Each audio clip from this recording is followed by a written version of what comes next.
కోరుతున్నాను. ఇప్పుడు బీసీ జనార్దన్ రెడ్డి గారు.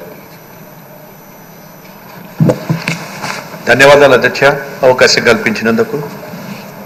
అదేవిధంగా ఈరోజు 16వ సభాపతిగా ఎన్నికైనందుకు చాలా గర్వంగా ఉంది. ఎందుకంటే ఎంతో అనుభవం గల నాయకుడిగా తెలుగుదేశం పార్టీలో పుట్టినప్పటి నుంచి కూడా మీరు కంటిన్యూ అవుతూ ఈరోజు అగ్రస్థానంలో మీరు కూర్చోవడం చాలా సంతోషంగా ఉంది. అదేవిధంగా నాకు R&B శాఖ మంత్రిగా ఇచ్చినటువంటి మా గౌరవ ముఖ్యమంత్రి శ్రీ నారా చంద్రబాబు నాయుడు గారు R&B శాఖ ఇవ్వడం జరిగింది. మీరు కూడా R&B శాఖ మంత్రిగా చాలా కాలం పాటు చేశారు. ఖచ్చితంగా కూడా మీ యొక్క ఆలోచనలు చేసుకొని ఈ రాష్ట్రంలో అభివృద్ధి చేయడానికి కూడా మీ సలహా సహకారాలు కోరుతారని చెప్పి కూడా కోరుకుంటున్నాను అధ్యక్ష. ఇక్కడ అధ్యక్ష, ఎందుకంటే ఒక శాసనసభ్యుడిగా నేను ఒకసారి మొదట 2014 నుంచి 19 వరకు ఉన్నారు. అదేవిధంగా రెండవసారి ఓడిపోయిన తర్వాత తెలుగుదేశం పార్టీ అధికారంలో రాకుండా వైఎస్ఆర్ పార్టీ అధికారంలోకి వచ్చినప్పుడు ఈ అక్రమ కేసులు పెట్టినప్పుడు ఆ బాధ నేను అనుభవించాను అధ్యక్ష.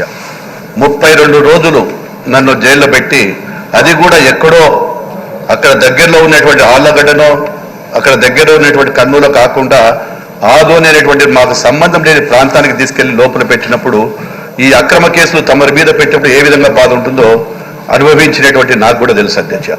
ఆ కుటుంబ సభ్యుల మనోవేదన, అదేవిధంగా జరిగిన అవమానాలు, పోలీస్ అధికారులు మాట్లాడేటువంటి మాటలు, కార్యకర్తలను వేధించినటువంటి కూడా కళ్ళతో నేను అనుభవించాను అధ్యక్ష.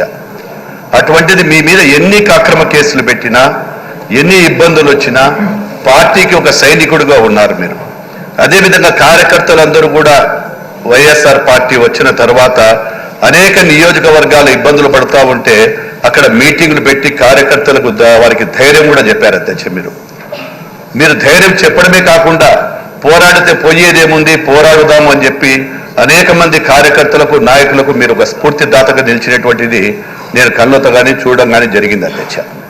ఇక్కడ తమది ఒకటే కోరుతా ఉన్నాం అధ్యక్ష. ఈరోజు ఎవరైతే అక్కడ ప్రతిపక్షంలో ఉన్నటువంటి నాయకులు, ప్రతిపక్షం వద్దని ఇందాక కూడా మనం కూడా అనుకున్నాం అధ్యక్ష.